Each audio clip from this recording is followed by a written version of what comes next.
Good morning friends. आज हम बात करेंगे बीए पार्ट फर्स्ट ईयर के फर्स्ट सेमेस्टर की, जिसकी फर्स्ट यूनिट के अंतर्गत हमारे निम्न टॉपिक आए हुए हैं। जिसमें सबसे पहला जो टॉपिक है वह है हमारा राजनीतिक विज्ञान की प्रकृति। तो आज हम इसी की विवेचना अपनी वीडियो के अंतर्गत करेंगे। सबसे पहले हम देखेंगे राजनीतिक विज्ञान की प्रकृति। राजनीतिक विज्ञान चूँकि हमारा यह राजनीतिक विज्ञान विषय राजनीतिक शास्त्र के रूप में भी जाना जाता था। पहले यह राजनीतिक शास्त्र था और बाद में यह विज्ञान की श्रेणी में आया। इसीलिए इसे हम राजनीतिक विज्ञान को हम कला और विज्ञान दोनों की ही श्रेणी के अंतर्गत लेते हैं। तो सबसे पहले हम बात करेंगे इसके राजनीतिक विज्ञान की प्रकृति की।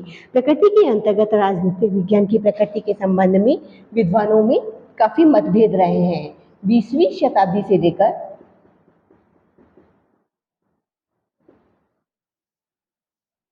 जब द्वितीय विश्व युद्ध हुआ था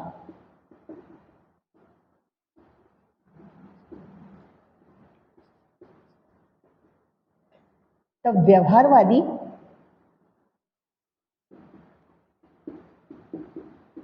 क्रांति के बाद से ही मतभेद हुआ, बढ़ गए थे। और इसके अध्ययन को समझने के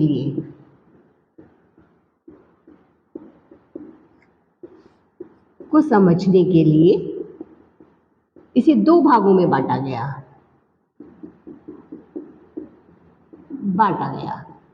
सबसे पहला था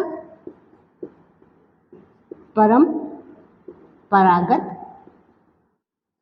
और दूसरा आधुनिक।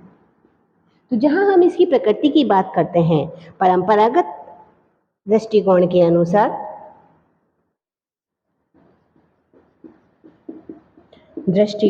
अनुसार और दूसरी आधुनिक दृष्टिकोण के अनुसार, यानी इसको दो भागों में बांटा गया इसकी व्यवस्था को, जिसकी हम प्रकृति की बात करते हैं परंपरागत दृष्टिकोण के अनुसार और आधुनिक दृष्टिकोण के अनुसार। जहां हम इस परंपरागत दृष्टिकोण की बात करते हैं तो इस व्यवस्था के अंतर्गत निम्न तत्वों को शामिल किया गया। सबसे पहला तो दर्शन शास्त्र के अंश के रूप में, देन अनुशासनात्मक अध्ययन के रूप में, देन संस्थाओं के अध्ययन के रूप में, साथ ही तार्किक या बौद्धिक निगमनात्मक निष्कर्ष पर आधारित व्यवस्था। यानी हमारी ये व्यवस्था क्या कहलानी पड़ी? तार्किक और निगमनात्मक बौद्धिकता के निष्कर्षों पर आधारित व्यवस्था, जिसमें हम परंपरागत के अंतर्गत इसका अध्ययन करते हैं। साथ ही परस्पर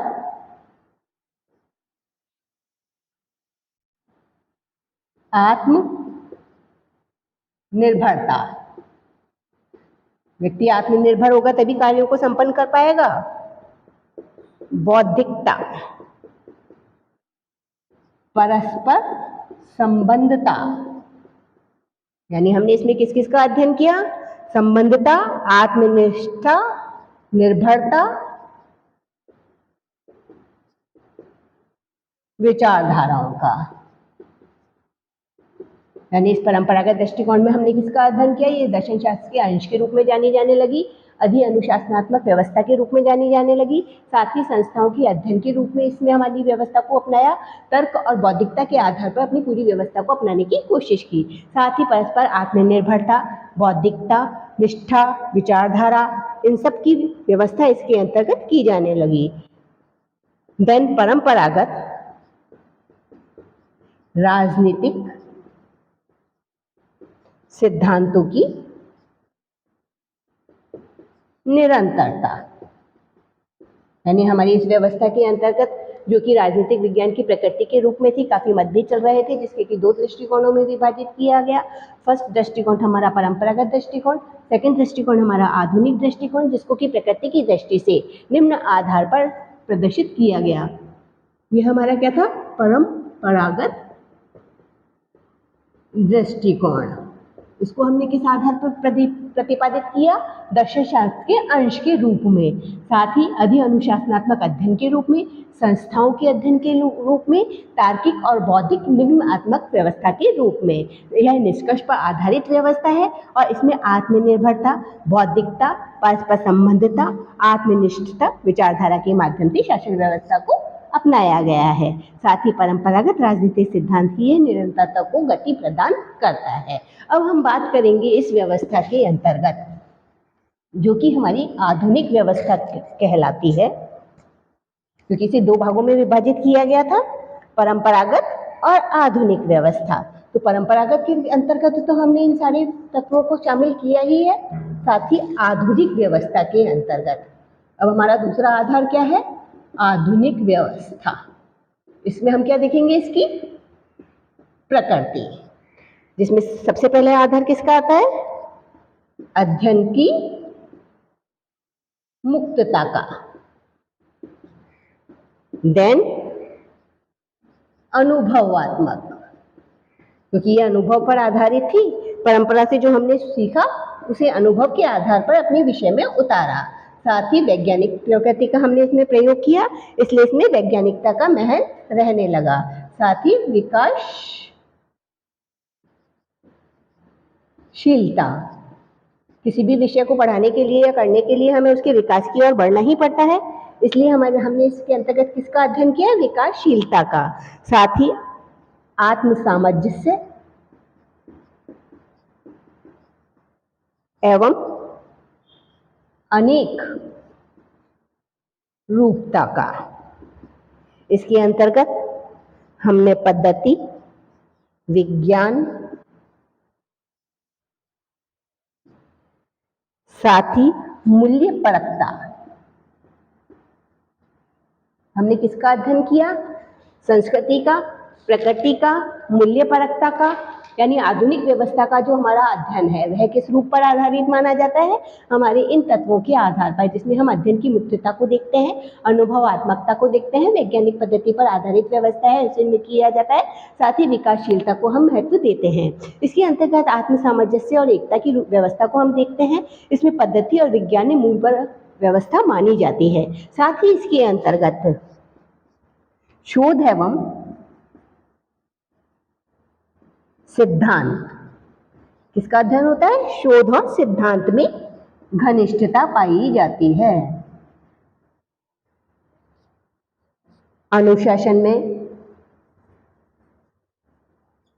की स्वायत्तता होती है, प्रयास होता है। अगर अनुशासन में व्यक्ति कार्य करेगा तो व्यवस्था सही रूप में चलेगी कि नहीं चलेगी? तो वही व्यवस्था हमारी इसके अंतर्गत पाई जाती है। इसमें अंतः अनुशासनात्मक व्यवस्था को महत्व दिया जाता है। यह यथार्थवादी, व्यवहार परक व्यवस्था है।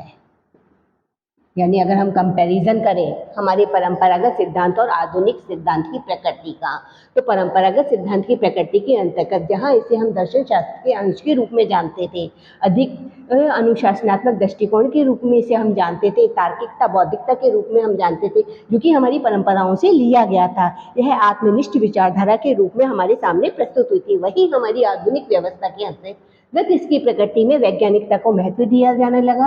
यह अध्ययन मुक्त व्यवस्था कहलाई जाने लगी। इसमें अनुभव को महत्व दिया जाने लगा। यह विकासशीलता को आगे अग्रसित करने वाली व्यवस्था मानी जाने लगी। साथ ही विज्ञान मूलक और शोध के सिद्धांतों पर इसकी घनिष्ठ निष्ठा के माध्यम से इसे जाना जाने लगा। इसके अंतर्गत अंतः अनुशासनात्मक व्यवस्था को जाना जाने लगा। साथ ही यथार्थवादी और व्यवहारवादी परक व्यवस्था के रूप में यह हमारे सामने ही प्रस्तुत हुई। तो फ्रेंड्स, इस तरीके से हमारी ये जो राजनीतिक विज्ञान की मूल प्रकृति है वह हमारे दो दृष्टिकोणों के अंतर्गत विभाजित की गई, परंपरागत दृष्टिकोण और आधुनिक दृष्टिकोण, जिसकी प्रकृति के माध्यम से हमारी व्यवस्था को हम अपनी स्थिति के अंतर्गत लेते हैं। अब हम इसके आगे का जो नेक्स्ट हमारा टॉपिक है वह हम लेंगे इसके क्षेत्र के बारे में। तो फ्रेंड्स, अगर आपने मेरे चैनल को सब्सक्राइब नहीं किया है तो प्लीज़ सब्सक्राइब कीजिए, पसंद आए तो लाइक कीजिए और शेयर कीजिए। अब हम देखेंगे राजनीतिक विज्ञान का जो परंपरागत दृष्टिकोण है उसके अनुसार इसके क्षेत्र।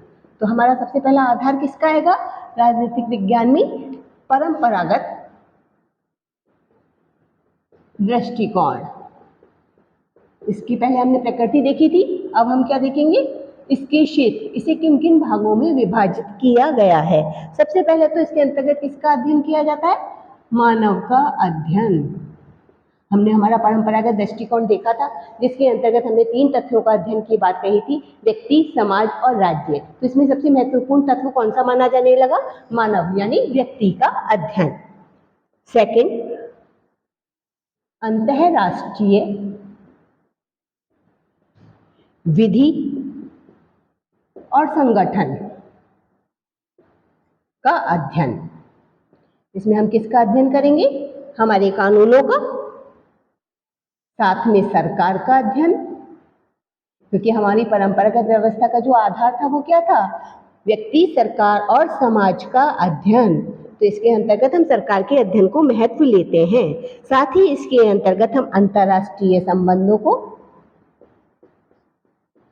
संबंध का अध्ययन करते हैं, क्योंकि किसी भी व्यवस्था को करने के लिए ना सिर्फ अपने देश तक सीमित रहना पड़ता है बल्कि दूसरे देशों से अपने संबंधों को अच्छा बनाना पड़ता है। इसलिए हमारी व्यवस्था के अंतर्गत हम किसका अध्ययन करते हैं? अंतरराष्ट्रीय संबंधों का। साथ ही हम इसमें अध्ययन करते हैं राजन्याय का, राज्य का अध्ययन, वादों का अध्ययन,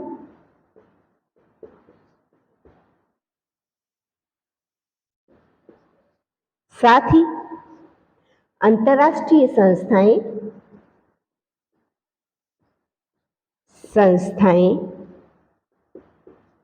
राजनीतिक दल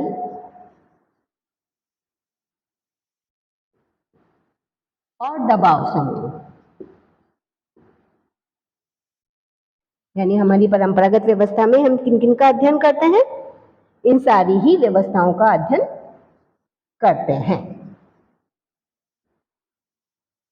इस तरीके से अगर हम क्षेत्र की दृष्टि से देखते हैं तो परंपरागत के अंतर्गत चूंकि हमारी व्यवस्था व्यक्ति, समाज और राज्य पर आधारित है, इसलिए इसमें ये 3 तत्व तो महत्वपूर्ण माने ही जाते हैं जिसका हम अध्ययन करते हैं। साथ ही राज्य के साथ जुड़ी हुई व्यवस्थाएं हैं जिसे हम अंतर्राष्ट्रीय संबंध, हमारा कानून, हमारे सरकार के अंग, हमारी व्यवस्था, इन सबको लेते हैं। उन सब पर भी हमारी व्यवस्था आधारित है, उनका भी अध्ययन हम हमारी इस परंपरागत सिद्धांत के अंतर्गत करते हैं जो कि इसके क्षेत्र के अंतर्गत आता है। अब हम बात करेंगे इसके आधुनिक क्षेत्र की। तो इसमें हम किसका लेंगे? आधुनिक क्षेत्र। इसके अंतर्गत हम किसका करते हैं? चूंकि आधुनिक क्षेत्र तो हमारा वैज्ञानिक पद्धति पर निर्भर किया हुआ है, तो सबसे पहले तो चूंकि ये मानव से निर्मित है तो हम इसके अंतर्गत मानव के राजनीतिक व्यवहार का अध्ययन करेंगे। फिर यह अंतः अनुशासन के आधार पर जुड़ी हुई है, तो हमारे अंतः अनुशासनात्मक संस्था का अध्ययन है। इसके अंतर्गत हम सामाजिक संदर्भों, समस्याओं, संघर्ष और सहमति का अध्ययन करते हैं। तो हमारी इस व्यवस्था का मूल आधार क्या रहा? हमारी व्यवस्था में जहां हमारी आधुनिक दृष्टिकोण है उसे अपनाना, साथ ही इसमें मूल्य निरपेक्षता और व्यक्तिनिष्ठता का अध्ययन किया जाता है। इसमें मानव समाज की राजनीतिक और गैर राजनीतिक दोनों ही व्यवस्था है, नैतिक व्यवस्था का अध्ययन किया जाता है। तो जहाँ हमारी व्यवस्था के अंतर्गत हम कंपैरिजन करते हैं राजनीतिक विज्ञान के क्षेत्र का, वह हमारा दो भागों में बांटा गया है, परंपरागत और आधुनिक दृष्टिकोण के अनुसार। जहाँ हम परंपरागत दृष्टिकोण के अंतर्गत मानव के अध्ययन को महत्व देते हैं, अंतर्राष्ट्रीय विधि और संगठनों को महत्व देते हैं, सरकार के अध्ययन को महत्व देते हैं, उनके अंगों को महत्व देते हैं, अंतर्राष्ट्रीय संबंधों को महत्व देते हैं, विधि को महत्व देते हैं, राज्य का अध्ययन और वादों को निपटाने की व्यवस्था के भी अध्ययन पर आधारित व्यवस्था कहलाई जाती है। साथ ही इसके अंतर्गत राजनीतिक दल और दबाव समूह का महत्व पाया जाता है। उसी तरीके से आधुनिक दृष्टिकोण के अंतर्गत इसमें मानव के राजनीतिक व्यवहार का अध्ययन किया जाता है। यह अंतः अनुशासनात्मक व्यवस्था है जिसके माध्यम से सारी व्यवस्थाओं को संचालित किया जाता है। इसमें सामाजिक संदर्भों को और सबकी समस्याओं, जिसमें संघर्ष, सहमति, अध्ययन करने की सारी व्यवस्थाओं के माध्यम से समस्याओं को समझने की कोशिश की जाती है, जिसका मूल आधार वैज्ञानिक पद्धति कहलाता है।